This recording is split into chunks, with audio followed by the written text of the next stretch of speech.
Hey, good afternoon, guys. Today I'm going to be doing Chapter 2 of Psychology of Learning for Instruction by Driscoll. This chapter was on radical behaviorism, which was pretty interesting, actually. Correcting the camera here. Again, like in Chapter 1, I think with all the subsequent chapters, they have this really great kind of flowchart diagram that kind of describes what the chapter is going to get into. The scope of this chapter is actually really specific to radical behaviorism, which essentially, kind of forefather of that, if you will, is B.F. Skinner, and it goes into more or less a lot of his thoughts. Initially, the beginning part of it, which kind of sets the tone for the chapter, is really good because it gives you some these scenarios, right? And so it kind of gives you this contextual element for you to then fit the rest of the chapter into the way that these scenarios are going to play out, which is kind of cool. And so ultimately, the notion of behaviorism was introduced in American Psychology by John Watson, 1913. The study of the consciousness or complex mental states, Watson argued, is hampered by the difficulty of devising objective and functional indicators of these phenomena. And what he is saying, and if you could kind of relate it, if you will, and Skinner feels the same way, and I'll get into that here in a moment, but a number of the researchers in behaviorism more or less think that there is no possible way you're going to know what another person is thinking, or how they're thinking, or the product of their thinking, right? But you can tell their actions, right? And then if we're going to boil it down to that, it's going to be the actions so we speak louder than words, right? So depending on what their behaviors actually are, that is how you're going to determine whether they actually picked up the information. So that's it, like super, 40,000 foot view, super high level. So they go into some research from Guthrie and Tolman. One of the things from Tolman, which was actually interesting, is organisms do not acquire a stimulus and response bonds by simply contiguity or reward. They selectively take information from environment and build up cognitive maps as they learn. So it's interesting because that was back in 48. So you have this behaviorism, seems like for the first part of the 20th century is very, hey, here's a stimulus, we're going to get a response. Stimulus, response, very Pavlovian, if you will.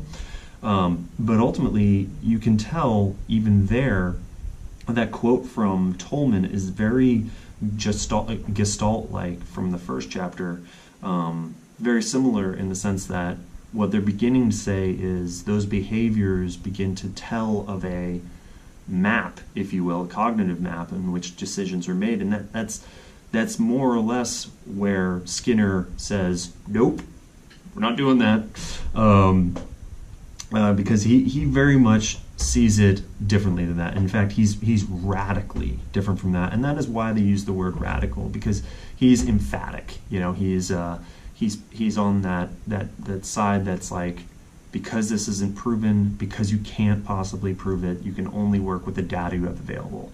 And in some regards, I agree with that. I understand that's you can make some educated guesses, but I think he's the kind of guy that doesn't feel educated guesses have any place in formative research, if you will, right? So one of his lines is Skinner argued that such inferences, essentially the cognitive map, the inferences were neither necessary nor desirable, not even something we should be looking into. So he essentially sees two things. You have cues, right, that set up the antecedent to behavior, and then you have consequences which lead to results. So I kind of made a little chart here. You can kind of see, so cues, antecedent, behavior, results, consequences are results. And they included this, really nice lithograph of Skinner too. Maybe one day I'll have a lithograph. That's great. So ultimately, what he kind of leads into is this concept that the learner is a black box, right? Which I can immediately tell will rub anyone with a cognitive thought or a constructivist thought right out the window, because they don't believe that at all. And in a lot of ways, I don't believe that. I think it's probably a balance between behaviorism and cognition, which is probably why I'm a big fan of generative, because I think that's kind of that nice balance. But he goes into his black box thought process, which is funny. And then after that, the chapter is really direct in the sense that it is it's essentially a layout of the principles of behaviorism.